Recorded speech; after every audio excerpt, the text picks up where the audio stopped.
Hello, जय Shivray sir. जय शिवराय. बोला. Sir, जसं की तुम्ही सांगितलं होतं त्याचप्रमाणे आपल्याला वातावरणामध्ये एकदम मोठा बदल पाहायला मिळत आहे हो, नक्कीच. आणि राज्याच्या बऱ्याचशा भागातनी मोठ्या प्रमाणात ढगाळ वातावरण, बऱ्याचशा भागातनी पावसाला सुद्धा सुरुवात झालेली आहे. तर काय राहणार सर आतापासून यापुढे अंदाज? नक्कीच. आज 6 तारीख आहे आणि 7 तारखेपर्यंत राज्यात अनेक ठिकाणी पाऊस होईल असा अंदाज दिलेला आहे. हो, आणि याची कंडिशन सर्वदृष्टीने नसली तरी मान्सून येईपर्यंत हा पाऊस अनेक ठिकाणी आपली शेतीची कामे, मशागतीची कामे पूर्ण करण्यासाठी चांगल्या पद्धतीचं बरसणार आहे. त्याची बरोबर. सुरुवात पण झालेली आहे ठिकठिकाणी. हो. सध्या मोजका जरी पडत असला तरी एवढी काही काळजी करण्यासारखी मोठी कंडिशन नाहीये. हं, हं. आज सुद्धा विदर्भातल्या एकंदरीत बुलढाणा जिल्ह्यातील काही भागांना मलकापूर असेल, नांदुरा असेल, खामगाव असेल, हो, काही देऊळगाव राजामध्ये असेल, या भागात सुद्धा तो होणार आहे. अ, वाशिम जिल्ह्यातही अनेक ठिकाणी ढगाळ परिस्थिती पाहायला मिळणार आहे. ती झाली पण असेल. अशा अनेक भागांमध्ये पाऊस स्थिती सुद्धा ठिकठिकाणी सक्रिय होऊन जाईल. पुसद, डिग्रज, यवतमाळमध्ये काही ठिकाणी, हो, अकोला, अमरावतीमध्ये काही ठिकाणी, हो, तिकडे लातूरच्या काही भागांमध्ये, लोहारा खुर्द परिसराकडे, धाराशिव पट्टे अशा अनेक भागांमध्ये वातावरण हे सक्रिय असणार आहे. हो, बरोबर. आणि संध्याकाळच्या वेळेला सक्रियता मोठी राहते. कारण हां, हां, अनेक हां. ठिकाणी लखलखाट विजांचा वगैरे पाहायला मिळतो जालन्याच्याही अनेक भागामध्ये. तो पडतो सुद्धा. हो, फक्त आता एकंदरीत बरेचसे भाग घेण्यासाठी कालावधी लागतो. त्यामुळे आपण त्या दिवशी सांगितले की 7 तारखेपर्यंत अनेक ठिकाणी तो होईल म्हणून. बरोबर. हं. मात्र सर आता कोणकोणत्या जिल्ह्यांना जास्त करून व्याप्ती राहणार पावसाची? नक्कीच. जिल्हे पहा आजच्या जरी तारखेचं आपण पाहिलं तर छत्रपती संभाजीनगरमध्ये काही ठिकाणी असेल, अकोल्यामध्ये आणि बुलढाण्यामध्ये आज व्याप्ती बरी राहील. हो, त्याचबरोबर जालन्यात, परभणीत सुद्धा आज व्याप्ती बरी राहील. त्याचबरोबर लातूर, सोलापूरच्या काही भागांमध्ये आज व्याप्ती बरी राहील. रात्री उशिरापर्यंत होईल बीड जिल्ह्यात पण व्याप्ती बरी राहील. नगरमध्ये बरोबर. काही ठिकाणी व्याप्ती बरी राहील. हो. त्याचप्रमाणे परभणीचा समावेश तसा आहे. हिंगोलीचा पण समावेश तसाच आहे. नांदेड सुद्धा मागच्या काही दिवसापासून बऱ्यापैकी चाललाय. हां, हां. आजही तिथे काही माहूरगड साईड म्हणा, हदगाव हे जे काही भाग आहेत उत्तरेकडील, पश्चिमेकडील त्या हो. भागांना सुद्धा आज बरं राहणार आहे. बरोबर. मात्र हं, सर बऱ्याचशा शेतकऱ्यांच्या माध्यमातून आपल्याला वारंवार एक प्रश्न विचारण्यात येत आहे, की 7 तारखेपासून 14 तारखेपर्यंत जो पाऊस आहे, तर 7 हं, तारखेपासून कोणकोणत्या जिल्ह्यांना व्याप्ती घेत जाणार? म्हणजे 7 ला कोणत्या जिल्ह्यातनी जाणार, 8 ला कोणत्या जिल्ह्यातनी जाणार, हं. असं शेतकऱ्यांचे कॉमेंट येत आहे आपल्याला. हे पहा, हे जिल्ह्यानुसार सांगायची कंडिशन नाही. सध्या जो पाऊस पडतोय ना तो मान्सूनपूर्व आहे. हो, हो. त्याच्यामध्ये ढगांची गर्दी सकाळपासूनच पाहायला मिळणार आहे. दुपारच्या वेळेला अतिशय भयंकर तापमान आणि गरमीची लेव्हल त्यामुळे ढगांचं जे काही निर्माण होणं आणि ते स्थानिक लेव्हलला तिथे पडणं हे प्रत्येक जिल्ह्यामध्ये चालणार आहे. बरोबर. विदर्भाचाही समावेश याच्यामध्ये आहे, मराठवाड्याचा आहे आणि पश्चिम महाराष्ट्राचा आहे.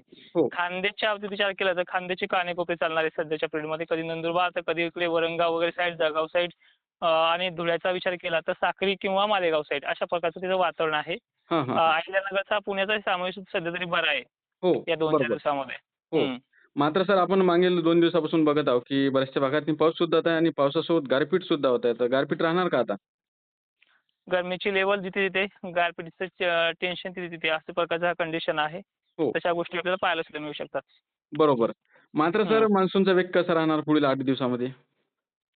मान्सूनची जी काही गती आहे, जसं तुम्हाला मागे तारखा दिल्यात, की 5-6 जूनपर्यंत मान्सून गोवा किंवा तळ कोकणात पोहोचेल. तर तळ कोकणात तो कालच रात्रीपर्यंत पोहोचला आहे. तळ कोकण आज संध्याकाळपर्यंत चांगला व्यापेल आणि 7 जूनची जी तारीख दिली म्हणजे उद्याची तारीख मुंबईत येण्यासाठी. मुंबईत हं. सुद्धा तो ह्या 24 तासात किंवा 36 तासाच्या आतमध्ये मुंबईत येईल. एक दिवस मागे पुढे होईल त्यावेळेस सुद्धा सांगितलंय. तसं 7 तारखेला किंवा 7 तारखेच्या मध्यरात्रीपर्यंत तो मुंबईत सुद्धा पोहोचेल. बरोबर. मात्र हं. सर काही भागातनी शेतकऱ्यांना कामे करण्यासाठी आता वेळ राहिली आहे, की पाऊसच राहणार जिकडे-तिकडे? नाही, असं काही नाही. हा मान्सूनपूर्व जो पाऊस असतो ना, याच्यामध्ये आता बघताय तुम्ही पाऊस सुरू होणं आणि त्यामध्ये गॅप्स मिळणं हे देखील पाहायला मिळतंय. हं, हं. आणि कामं करायला संधी काय, कामच आता बऱ्याच ठिकाणची आटोपत आलेले आहेत. आणि तुम्हाला पेरणीची जी काही तारीख सांगितली 15-16 पासून स्टार्टअप होईल आणि 22-25 पर्यंत ते आटोपते होतील. म्हणजे अशी पद्धत आहे. हो, एकंदरीत 15-16 उजळले, की लगेच म्हणायचं नाही आमच्या भागात पाऊस आला आहे. त्याला सांगितलेला काळ किती आहे 15-16 पासून ते 25 पर्यंत, 22-25 पर्यंत म्हणजे विभागानुसार, जिल्ह्यानुसार ही वेगवेगळी कंडिशन आहे. हो, बरोबर. मान्सून हां. आता मान्सूनबाबत 2 मिनिटं सांगायचं झालं तर मुंबईमध्ये आलाय. मुंबईमध्ये तो मी तुम्हाला मागे पण सांगितलंय. बरोबर. हा 4-5 दिवस सहज रमवू शकतो त्या भागामध्ये. तिथे देखील चांगल्या पद्धतीने पडून त्याचा प्रभाव मग महाराष्ट्राच्या दिशेने प्रसार होण्यासाठी असतो. अनेक जिल्हे व्यापायला त्याला 5-6 दिवसाचा कालावधी लागतो. हो, तशा प्रकारे 15-16 पासून ती स्टार्टअप आपण सांगितलेली आहे आणि तिची एंडिंग जी आहे पूर्ण महाराष्ट्र व्यापण्याची ती 5-6 दिवसाचा कालावधीने जर धरलं तर आपण सहज 22-25 पर्यंत ते पोहोचू शकतं. एकंदरीत पसरणं आणि पडणं या दोन्हीचा त्याच्यामध्ये वेळ आहे. हो, बरोबर आणि सर तुम्ही एका महिन्यापूर्वीच सांगितलं होतं, की 5, 6, 7 म्हणजे 7 पासून आपल्याला चांगली पावसाची सुरुवात पाहायला मिळेल. हं, हं. हो, तुम्ही सांगितल्याप्रमाणेच आपल्याला आज मोठा वातावरणात बदल सुद्धा पाहायला मिळत आहे आणि बऱ्याचशा भागात पावसाला सुरुवात सुद्धा झालेली आहे. नक्कीच. हो. मात्र सर तुम्ही जे लाँग टर्मचे अंदाज देतात ते 100% तुमचे खरे ठरतात आणि शेतकरी सुद्धा आपल्याला फोनवरतीच विचारतात, की सरांपासून लाँग टर्मचे अंदाज घेत जा. तर आपण एक नक्कीच. लाँग टर्मचा तुमचा अंदाज घेतलेला आहे जूनचा सविस्तर अंदाज. ज्या शेतकऱ्यांनी बघितला नसेल त्या शेतकऱ्यांनी जाऊन बघायला पाहिजे. 1,02,000 लोकांनी त्या व्हिडिओला आपला प्रतिसाद दिलेला आहे. नक्कीच, नक्कीच. हो. तर सर काय इशारा राहणार तुमच्याकडून शेतकऱ्यांना थोडक्यातनी पुढील? हे पहा, यावर्षी आपण धुरळ पेरणीच्या तारखा कुणालाच दिलेल्या नाहीत. तरीही महाराष्ट्रामध्ये अनेक ठिकाणी धुरळ पेरणी चालू आहे. हो, आणि हां, तर दुसरी गोष्ट अशी आहे, की पहिले पण सांगितलंय, आता सध्या दुष्काळ व्यतिरिक्त अल निनोच्या जे काही गांभीर्य सांगितलं जातंय, त्यामुळे जी तुमच्या मनात भीती आहे, हे बघा पेरण्या तर होणारच आहे. काही ठिकाणी वेळ लागेल, काही ठिकाणी लवकर होतील. कारण की अवकाळी पाऊस पडल्यामुळे तिकडे नंतर थोडा जरी पाऊस पडला तरी तिथे वेळ लागणार नाही. अशा प्रकारची काही कंडिशन्स आहेत. त्या कंडिशन्सनुसार तुमच्या भागातल्या 2 फूट, 3 फूट ऊन केल्याच्या नंतरच पेरणीचा सल्ला हा असावा. आणि अनेक माध्यमातनं किंवा आपल्या माध्यमातून जे दिलेले अंदाज आहेत, तुमचा विश्वास ज्यांच्यावरती आहे त्याच पद्धतीने नियोजन ठेवा. एकीकडे अंदाज बघायचा आणि दुसरीकडे टीका करायच्या.